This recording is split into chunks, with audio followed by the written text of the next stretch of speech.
Mu Rwanda RIB yaraye ifunze Hakuzimana Abdul Rashid imukurikiranyeho ibyaha byo guhakana no gupfobya jenoside yakorewe abatutsi mu 1994 no gukurura amacakubiri mu banyarwanda nk'uko RIB ibitangaza. Mugenzi wacu Jeffrey Mutagoma aratubwira iyi nkuru. Urwego rw'ubugenzacyaha mu Rwanda RIB rwatangaje ko rwafunze Hakuzimana Abdul Rashid. Uyu mugabo ni umunyarwanda uvuga ko ari umunyapolitiki wigenga. Itangazo ryasohotse ku rubuga rwa Twitter rw'urwego rw'ubugenzacyaha mu Rwanda rivuga ko Hakuzimana Abdul Rashid afungiye kuri sitasiyo ya RIB ya Kicukiro aho akurikiranyeho ibyaha byo guhakana no gupfobya jenoside yakorewe abatutsi mu mwaka w'1994 n'icyaha cyo gukurura amacakubiri mu banyarwanda. Kugeza ubu ijwi rya Amerika ntirabasha kwemeza niba yamaze kubona umwunganira mu mategeko, ariko avugana namwe mu masoko yacu ku munsi w'ejo hakimara kumenya ko yahamagajwe yari atarabona umwunganizi. Uyu mugabo w'imyaka 53 higeze kuba umuyoboke w'ishyaka PDI nyuma aza kurivamo. Yari amaze iminsi agaragara mu biganiro bitandukanye ku mbuga nkoranyambaga z'ibitangazamakuru bikorera mu Rwanda anenga cyane imikorere y'ubutegetsi buriho muri icyo gihugu. Igihe kimwe yigeze kuvuga ko ubutegetsi buriho bwananiwe kunga abanyarwanda, yemeza ko ari we munyarwanda wenyine ukwiye guhabwa ubuyobozi bwa Minisiteri y'Ubumwe n'Ubwiyunge bw'Abanyarwanda yari imaze gushingwa. Gusa iyo minisiteri yahawe undi muyobozi. Si ubwa mbere Hakuzimana Abdul Rashid afungwa n'inzego z'ubutegetsi bw'u Rwanda nk'uko yabivugiye mu bitangazamakuru byo mu Rwanda. Mu mwaka wa 2006 yahamijwe ibyaha birimo kubangamira umutekano n'ituze by'igihugu no kugambirira kugirira nabi umukuru w'igihugu, arafungwa. Hari hashize iminsi bimwe mu bitangazamakuru byo mu Rwanda bimushimagiza nk'intyozi idatinya kuvuga ibitekerezo bye, ibindi biragura ko ashobora gukurikiranwa ku magambo n'imvugo akoresha mu biganiro bye. Urwego rw'ubugenzacyaha mu Rwanda RIB rutangaza ibyitabwa muri yombi rye rwanditse ku rubuga rwa Twitter ko itegeko nshinga ry'u Rwanda riha buri munyarwanda uburenganzira bwo gutanga ibitekerezo, ariko ntawe. Minisitiri w'ububanyi n'amahanga w'Ububiligi Sophie Wilmès yari mu ruzinduko mu Rwanda. Mu byo yaganiriyeho na mugenzi we w'u Rwanda Vincent Biruta harimo iby'urubanza rwa Paul Rusesabagina. Madame Wilmès yabwiye itangazamakuru ejo ko ibi biganiro bizakomeza. Ni inkuru ya mugenzi wacu Asumta Kaboyi. Minisitiri w'ububanyi n'amahanga w'Ububiligi Sophie Wilmès ni umwe mu bitabiriye inama y'abaminisitiri w'ububanyi n'amahanga b'umuryango wa Afurika yunze ubumwe n'umuryango w'ubumwe bw'Uburayi yaberaga i Kigali ku matariki 25 na 26 z'uku kwezi. Nyuma y'uko inama isozwa, uyu muyobozi yakiriwe na Minisitiri w'ububanyi n'amahanga w'u Rwanda Dr Vincent Biruta bagirana ibiganiro byibanze ku mubano w'ibihugu byombi ndetse n'ikibazo cya Paul Rusesabagina ufite ubwenegihugu bw'Ububiligi ubu akaba afungiye i Kigali, nacyo cyabaye mu byo aba bayobozi bombi baganiriye. Minisitiri w'intebe wungirije akaba na Minisitiri w'ububanyi n'amahanga w'Ububiligi Sophie Wilmès ni umwe mu bagaragaje ugushyigikira Rusesabagina kugeza ku munsi yakatiwe n'urukiko. Rusesabagina akimara gukatirwa imyaka 25 y'igifungo, Minisitiri Sophie Wilmès yahise asohora itangazo rivuga ko nyuma y'inshuro nyinshi Ububiligi bwagaragaje impungenge kuri iki kibazo. Mu itangazo yasohoye yavuze ko Rusesabagina atigeze yungukira ku ihame ry'ubutabera buboneye, by'umwihariko ku ngingo y'uburenganzira bwo kunganirwa. Itangazo rye rivuga ko ihame ry'uko umuntu utarahamwa n'icyaha bakiri umwere ko ritigeze ryubahirizwa mu rubanza rwa Rusesabagina, ibintu ngo bituma imikirize y'urubanza rwe yibazwaho. Guverinoma y'u Rwanda nayo yahise isohora itangazo rivuga ko amagambo ya Sophie Wilmès agaragaza n'ubundi uruhande iki gihugu cyari cyarafashe kuva mu ntangiriro z'uru rubanza rwo kunenga ubutabera bw'u Rwanda. Uwo munsi kandi hahise hafatwa umwanzuro wo gusubika ibiganiro byari biteganijwe ku rwego rw'abaminisitiri w'ububanyi n'amahanga b'impande zombi. Mu ruzinduko yakoreye i Kigali, Minisitiri w'ububanyi n'amahanga w'Ububiligi kuri iyi nshuro yabaye nk'uhindura imvugo kuko abona urubanza rwa Paul Rusesabagina. Amaze kuganira na Minisitiri w'ububanyi n'amahanga w'u Rwanda Vincent Biruta, uyu muyobozi yabwiye itangazamakuru ko yumvikanye na mugenzi we gukomeza ibiganiro kuri iki kibazo. Nous avons pris le temps de discuter, d'analyser, aussi d'échanger nos différents points de vue en la matière. Twaganiriye ku bibazo by'akarere ariko tunavuga ku kibazo cy'umuturage wacu Rusesabagina. Twafashe umwanya turaganira, turasesengura, twungurana ibitekerezo ku myumvire yacu itandukanye kuri iki kibazo. Twumvikana ko ibiganiro byakomeza, tukazakomeza kujya duhura tukaganira kuri gahunda nziza ihuza ibihugu byacu byombi. Ntituzabura no kuganira ku bibazo nk'icya Rusesabagina kuko nk'uko mubizi habayeho ubujurire bw'impande nyinshi, amateka akaba agomba kongera kwiyandika. On va recommencer puisqu'il y a eu un appel, plusieurs appels en fait, et que donc l'histoire doit encore s'écrire à ce sujet. Ntacyo Minisitiri w'u Rwanda Dr Vincent Biruta yavuze kuri iki kibazo. Ibi biganiro bibaye mu gihe uru rubanza rugiye gusubiramo nk'uko umuvugizi w'inkiko Mutabazi Harrison aherutse gutangaza ko 13 mu bahamijwe ibyaha bajuriye, hiyongeraho n'abandi 74 baregeye indishyi nabo batishimiye uko urubanza rwakijijwe. Ubushinjacyaha bw'u Rwanda nabwo bwatangaje ko bwamaze kujurira urubanza rwose kuko hari imwe mu myanzuro yafashwe itarabunogeye. Itariki 20 z'ukwezi gushize kwa 9 nibwo urukiko rwasomye umwanzuro aho Rusesabagina wari uyoboye umutwe wa MRCD FRN yakatiwe gufungwa imyaka 25, mugenzi Nsabimana Callixte wise Sankara yakatiwe gufungwa imyaka 20, bagenzi babo 19 nabo bakatiwe igifungo kiri hagati y'imyaka 20 n'3. Kugeza ubu ntitwabashije kumenya ko mu bajuriye na Paul Rusesabagina yaba arimo kuko ayo makuru kugeza ubu nta urayatanga. Ariko umunyamategeko wavuganye n'Ijwi rya Amerika utashatse ko dutangaza amazina ye yagaragaje ko nubwo Rusesabagina yaba atarajuriye bitamubuza kwitabira urubanza kuko ubushinjacyaha bwajuririye ababuranyi bose. Assumpta Kaboyi, Ijwi rya Amerika, i Kigali. Ishyaka rya politiki PDP Imanzi ryashinzwe na Deo Mushayidi muri iki gihe ufungiye mu Rwanda ryafashe icyemezo cyo kwisesa, ntirizongera gukora politiki kubera ko abari barigize nk'uko babisobanura babona politiki nyarwanda ikorwa muri iki gihe idashobora kugeza abanyarwanda ku mahoro arambye.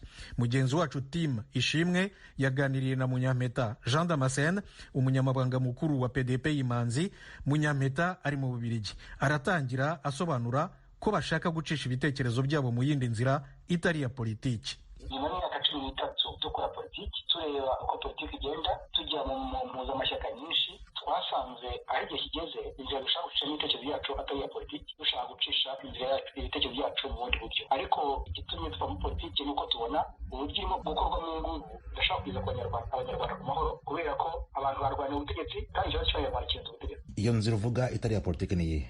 Iyo nzira nta yindi twahisemo kuva PDP yashingwa, ni inzira y'ibiganiro kugira ngo abanyarwanda baganire ku mateka yabo, baganire ku bibatanya, bashobore kubona ibyo bahuriyeho, bashobore kubaka u Rwanda rw'ejo. Kugera kuri iyi saha ufashe ubutegetsi wese abandi barahunga. Imyaka 13 yari ishize, mwaricaye nk'abanyamuryango musanga ntacyo politiki y'u Rwanda ishobora kugeraho mu kugeza abanyarwanda ku mahoro arambye. Ntabwo ariko kawa mugani w'ikinyarwanda uvuga ngo ibuye ryagaragaye ntiriba ricisha isuka.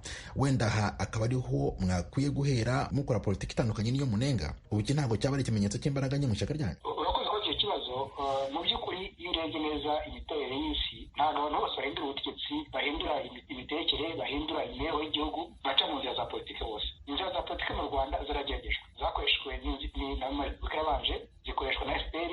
Niba ku gihe cya FPR yinjira mu Rwanda bari mukuru, icyo gihe abanyarwanda bavuga ngo Habyarimana havaho impundu zizavuga, nyamara ntabwo zavuze, ahubwo habaye imivu y'amaraso. Ubu rero nabwo hari ikintu gikomeye cyane nako numvise ari n'abasigaye bafite icyo nakwita nostalgie y'ubutegetsi bwa Habyarimana, bavuga ko Kagame navaho impundu zizavuga, FPR nivaho ntituzayikumbura, nayo rero ko twavugaga, nyamara MND yaragiye ntabwo impundu zavuze. FPR izavaho impundu ntizizavuga, nidukomeza nko turi mu ngubu biragaragara neza yuko abitwa ko bavugira abanyarwanda abeshatuka, bigaragara neza ko bafata inzira yo gushaka ubutegetsi batitaye ku bibazo nyakuri by'abanyarwanda. Ibibazo nyakuri ni ibihe? Imibanire yabo, imyumvire yabo, amoko adutanya. Ibyo bibazo ntabwo abanyarwanda babiganiraho ku buryo buhagije. Naho rero twe muri PDP dushinga ishyaka twagira ngo tuganire kuri ibyo bintu. Mushayidi ashinga ishyaka na bagenzi be nicyo bashaka kugeraho, natwe turujyamo nicyo twashaka kugeraho. Ariko ikigaragara ni kimwe nuko abantu ibyo bitekerezo batabyumva cyane abitwa ko bahagarariye abandi. Naho tuvuga tuti rero ubwo mu mashyaka abantu baharanira kugaragara, baharanira ubutegetsi, baharanira inyungu za politike, wasanga atari yo nzira yo kugira ngo twumvikanishe ibitekerezo byacu. Tuteka dushake n'inzira yakumvisha abanyarwanda ibyo twifuza atari ugushaka inyungu za politiki. Mu kanya ukomoje kuri Mushayidi kandi niho naringiye kukubaza, musheshe ishyaka Deo Mushayidi warishinze afungiye mu Rwanda. Iki cyemezo mwacyumvikanyeho cyangwa murashaka kugihuza n'ibivugwa by'uko yaba yarasabye imbabazi noneho igihe cyo kuzihabwa kikaba cyagera akazihabwa nka Deo Mushayidi ariko atari nk'umunyapolitiki? Urakoze icyo kibazo cyiza. Ndumva niba mwasomye itangazo neza, twanditse yuko tujya kubitekerezaho, twabitekerejeho tukabiganiriza na perezida wacu nubwo bwose afunze. Mu Rwanda niyo umuntu afunzwe arasurwa. Iyo Mushayidi ashuwe rero tumutumaho ibitekerezo twifuza, kuko niwe perezida w'ishyaka niwe uyobora, kugira ngo dufate ibyemezo bijyanye n'ibyo yifuza. Nyuma yo gutekereza rero, kuko abigeza ntabwo abona ibintu bibera hanze, nabo ni ibintu biri mu Rwanda kuko n'uri mugeze mu Rwanda abari hanze ye ibyo bintu ntabibona. Mu Rwanda hari ibibazo, hanze hari ibibazo, ibyo byose rero twagejeje kuri Mushayidi turavuga tuti turabona ya gahunda twari twarihaye yo gukora yo gushaka imyumvire y'Abanyarwanda, impinduka y'Abanyarwanda duciye muri politiki itagishoboka. Reka nkoreshe amagambo yakoresheje ati musigaye mubonekerwa kuko ibyo mutekereza nibyo natekerezaga neza. Rero reka ngaruke ku kibazo baje uti aho ntivyabihuye nuko yatse imbabazi akaba atarazihabwa mujya mumworohereze. Oya, ntago aribyo. Mushayidi ntabwo yatse imbabazi. Mushayidi yatse uburenganzira bwo gusohoka nk'abandi bagenwa bose, ibyo bita grâce présidentielle, imbabazi za perezida. Izo ntabwo ari imbabazi y'uko yemera icyaha, y'uko yemera ibyo afungiwe. Azakakubwira ko n'ibintu ahabwa n'amategeko ntabwo arasubizwa, igeragere wenda basubizwa, ntabwo tubizi nicyo twifuriza. Kuri nimero ya 7 cyangwa igika cya 7 cy'iri tangazo hari aho mwasezeranije Abanyarwanda ko muzakorana n'uwo ari we wese ufite intego yo guhuriza Abanyarwanda hamwe biciye mu bwiyunge. Murongera muti kandi iyi niyo nzira yonyine igana ku iterambere rirambye. Bwana Jean Damascene, ushobora gusobanurira Abanyarwanda gute ko ibintu mutakoze muri mw'ishyaka muzabigeraho ryasenyutse? Aho twagira ngo turimbure burundu abantu batekereza yuko inzira y'amahoro, inzira yo guhindura ibintu ari intambara. Aho twagira ngo turimbure burundu abantu batekereza yuko inzira yo guhindura ibintu ari uguhangana. Aho twagira ngo turimbure burundu abantu bashaka gutekereza yuko kuba muri politiki bituma tudakomeza gushaka umuti w'ibibazo by'Abanyarwanda. Turemeza rero yuko nidufata umwanya tukabiganiraho, tugashobora kumvisha Umunyarwanda wese, umuhutu utinya umututsi, umututsi utinya umuhutu, umutwe utinya abo bombi, akabona neza ko ashobora kubana ku mahoro. Ya ntego yacu tuba tuyigezeho kandi Umunyarwanda wese azabyishimira. Bwana Burundi, Minisitiri w'Ubuzima Dr Ndikumana Tade yaraye agiranye ikiganiro n'abanyamakuru ku birebana n'ibyo kurwanya icyorezo cya COVID-19. Arashima uko abanyagihugu barimo bikingiza. Mugenzi wacu Desire Hatungimana ukorera i Kigali mu Rwanda yaduteguriye iyi nkuru. Mu kiganiro n'abamenyeshamakuru, Tade Ndikumana aremeza ko Uburundi buriko buratsindikiza ca COVID-19 bivanye n'abanyagihugu bakurikiza amategeko ajanye no kwirinda. Abivuga afatiye ku biharuro vy'abo bapima. Uwo mushikiranganje akaba ashima iyo ngendo y'Abarundi. Murazi ko misi yahera hari ibiharuro byari byaduze mu ntara za Ngozi, Muyinga, Kirundo no ngaha mu gisagara ca Bujumbura, ariko uno munsi mwabonye yuko turavye hagati mu gihugu hariho intara ata muntu naho twopima abantu bashika 1000 tubona yuko atawanduye. Aha mu gisagara ca Bujumbura naho nyene byaragabanutse ku buryo bushimishije. Turavye rero muri rusangi kubandura tugeze ku igice kimwe n'ibice 6%, tuvuye hafi aha mu gisagara ibice 5%. Numva yuko ari intambwe ishimishije. Muri iyo ntumbero nyene yo kugwanya ico kiza, igenekezo ya 18 za kuno kwezi haratangujwe mu Burundi isekeza ryo gucandaga abanyagihugu. Umushikiranganje Tade Ndikumana amenyesha ko abacandagwa bari hagati y'ijana n'ijana na 200 ku ndwi. Amenyesha ko ashima abo bitabira urwo rucanco ku gushaka kwabo. Bigenda neza, nta munyenegihugu arifuza kuronka urucanco atararwonka. Bikorwa mu kigo kijejwe gucandaga muri PEV. N'ubu abantu baguma baza, kindi twabonye nuko harimwo abatari bake baba basanzwe bafite za ngwara ngendanwa. Ivyo navyo twaba tubona yuko biriko bigenda neza, ariko nko twabivuze abaza kwicandagisha tubanza kubapima, kuko murazi yuko cyo dushira imbere ari gupima. Dusanze yaranduwe twamuha imiti, akeneye gucanca nako tukaramuha. Kome Konakuze, umushakashatsi ku ngwara zandukira mu bihugu biri munsi y'ubugaragwa bwa Sahara, amenyesha ko abantu bicandagisha ari bake cyane. Amenyesha ko ijambo umushikiranganje wa mbere Alain Guillaume Bunyoni yashikirije aho yamenyesheje mu ntara ya Rutana ko izo ncanco zitizewe biri mu bituma Abarundi batitabira urwo rucanco. Uwo mushakashatsi asaba Abarundi kwizera izo ncanco kuko zizwe neza. Ushika ubu urwo rucanco ugararaba yuko rufise bimwe twita specificité canke sensibilité canke selectivité, hanyuma tukaraba n'izo twita inocuité, no kuvuga rurihariye, nta kindi rwonona mu mubiri, ruzana abasoda bakingira iyo covid. Hanyuma kandi ntaco rwonona haba ubu canke muri kazoza k'ubuzima bw'umuntu. Nivyo baraba, ivyo vyamaze gusuzumwa. Nta kamaro kubaho ko guca umutima abanyagihugu kugira ngo ntibafate urwo rukingo. Konakuze amenyesha ko abantu bomenya ko incanco zatumye n'abitaba Imana bagabanuka ku rugero rushimishije. muri abo bantu bafite imyaka myinshi, muri abo bantu bafite indwara ngendanwa, baba abantu badagifise abasoda bakwiye mu mubiri bajya twita les immunodéprimés, abo bose baragaragaye yuko ubwa mbere bataracanjwa carabahitana gose, ariko ubu siko biri. Ubu mbere ntibashika n'ica gatatu. Ubu usanga mu bitaro huzuye batacanjwe kandi ubu basinzikara bakaja no muri bijya vyumba vy'indembe. Umushikiranganji Tade Ndikumana amenyesha ko incanco zimaze gushika mu Burundi ari zavuye mu gihugu c'Ubushinwa, izizotangwa n'umuryango umwe bwa Afrika ntiziraboneka, co kimwe n'izova mu gihugu c'Ubufaransa n'Ububirigi. Uganda President Yoweri Museveni yarayatangaje ko amashuri na bimwe mu bikorwa by'ubucuruzi bizakomeza gufunga kugeza mu kwezi kwa mbere k'umwaka utaha. Yabivuze mu ijambo yagejeje ku gihugu kubera icyorezo cya Covid. Yanagarutse kandi ku bitero by'iterabwoba bibiri byabaye muri iki cyumweru i Kampala. Umunyamakuru w'Ijwi ry'Amerika mu gihugu cya Uganda Ignatius Bahizi yakurikiranye iri jambo, aratubwira muri make ibyo President Museveni yarayavuze. Ibikorwa bimwe na bimwe by'ubucuruzi hamwe n'amashuri y'ibanze bimaze hafi imyaka 2 bifunze nk'umwe mu migambi yo gukumira ikwirakwira ry'icyorezo cya COVID-19.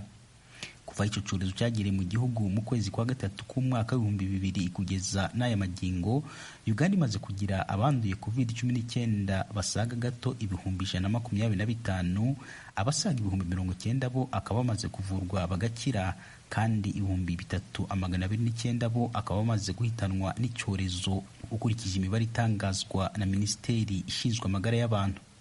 Ku bipimo bikorwa buri munsi, abasanganwe iyo virusi kuri ubu bangana na 1.6%.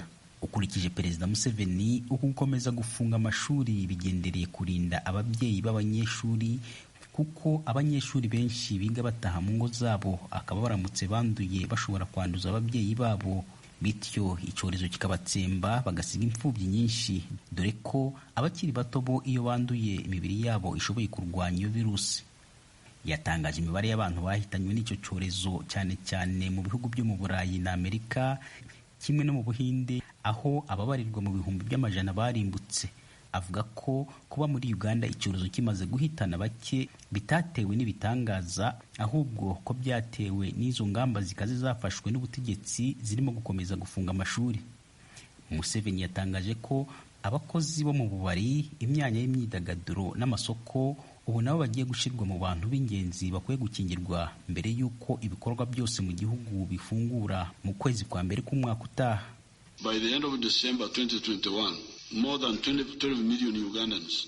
Mu mpera z'uyu mwaka, abanya-Uganda basaga miliyoni 12 bazaba bamaze gukingirwa.